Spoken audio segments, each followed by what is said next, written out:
defending. And here comes what it looks to be a rook h1 move. Who's got the h-file? I think I'm going to take that h-file from you. This is completely busted. There's right now, right? Oh, he's playing king f8. Well, whoa. That drops material. Knight check. Knight check. That just drops material. Knight g6 check. Hand us your rook on h8. That's crushing. That's the game. What happens to Magnus? I mean, man, what happens to Magnus? And you he can't just even fell apart. Can he even kind of bail out with this because takes and the rest and his opponent did not find the move. He did not play the move. Gave Magnus a chance. Knight g6 was definitely a winner, and he missed it. But Magnus has given it to him again. Queen d3, knight e7. So there is once again knight g6 check. There ain't nothing wrong with that move, folks. That is a move. You just pocket at least an exchange. That is a move to play. And is he about to play it? He has done so. And Magnus now looking up in the air. And I'm not sure what expletives in Norwegian he might be saying at the moment. But that is definitely strong material advantage. Huge winning material advantage for White and Magnus in massive amounts of trouble. He's taking with the pawn. Yeah, I mean, knight takes g2 is the one I've been looking at. Knight takes g2 is a killer. That You're looks like absolutely a spot powerhouse move. Boom! There it is on the board. Just as we were predicting it, it happened. That's a monster shot. You can look all you want to, but an explosion has gone off near that white king, and he's taking now back, of course. But the entire pincer action, as we mentioned, with the bishop on the d5 square hitting along that long diagonal. You can show that, and then the rook sitting on f8, lurking, being able to capture, and the rook on c8 hitting on the c2 square.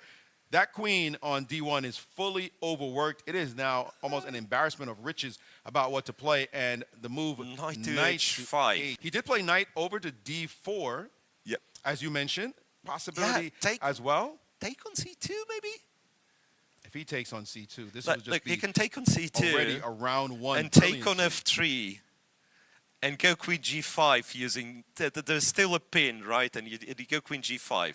Once again, I'm making stuff up. That is lovely. That is mating. That is not making stuff up. He has no move. Next move is mate. h3 is knight f4, and h1 is bishop takes on f3. I love that line. Love to see this transpire. Wherever you go, there's going to be a mate wherever their king goes. That would just be a special game to start off these championships. It's just one of the first results we've seen. So let's just have a quick look and appreciate Yangyi just concluded this beautiful game as we jump away from that particular position. But wow, just a one-sided game against Tuan Min Lei. Wonderful time online. Yangyi just sacked on h3. Brought the knight into g4. I mean, this feels like textbook attacking chess. And look at this finish as well. Bishop takes on f2. If the knight recaptures, can we all see the finish? Queen to g3. The king has to pick a side, and no matter which way it goes, there will be a checkmate next turn. He goes queen c1. Is he going to keep going here? King d5? Is it time for that? Nigel short king walk? I kind of think that he might. He goes for it. King of the hill here. Yeah, look at him go. King of the hill. Very nice. King e6, queen d5, and what an insane game here, guys. Wow. King to the middle of the board. Queen a1. I was thinking queen h1, and even then maybe queen a1 after. But he starts with this. This looks fine.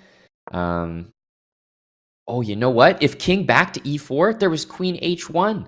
Oh, and you lose. So the c5 might have been the only move from Murzin, and he plays it. He finds it.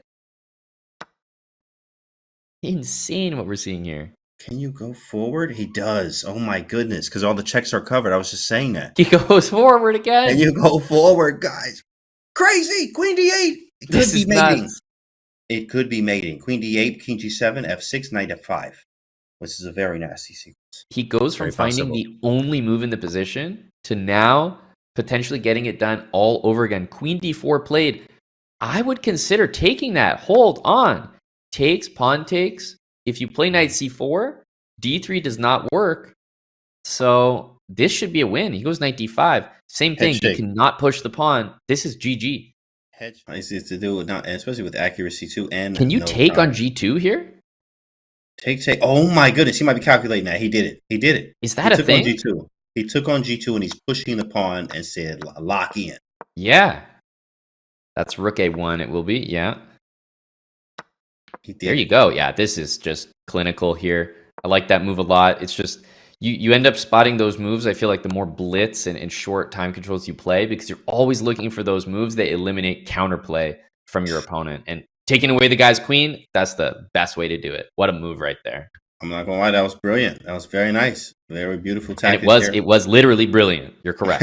Literally brilliant, guys. Brilliant. One thing that could push him to finding this move is the fact that rook takes rook. You want to take back with the rook. So the first thing I would look at in this position are bishop moves. And honestly, most of them don't look very good. 94, and just 94, to give everyone the clarity, why is bishop takes h3 a move that we're all so excited about? Even bishop g4 to save it. First of all, no, we're not playing h5 while it's a decent move. We're heading in here and grabbing on d4. Woo. Crazy. Eat. All right, is he going to be blinded? Are the lights going to be too bright for him? Let's see, guys. Let's see. Chat, it's your time. Place your bets. Don't put the house on it. What is he going to do, chat? Oh, it's on a board. Oh. Give him the double exclam, folks. Give it to him. He deserves it. That's a brilly. That's a brilly. King's Indian. Boy, he made King's Indian so fun to play and watch. Be my first GM over the board with King's Indian. He just... thanks, Tanya. Thanks for making chess great again.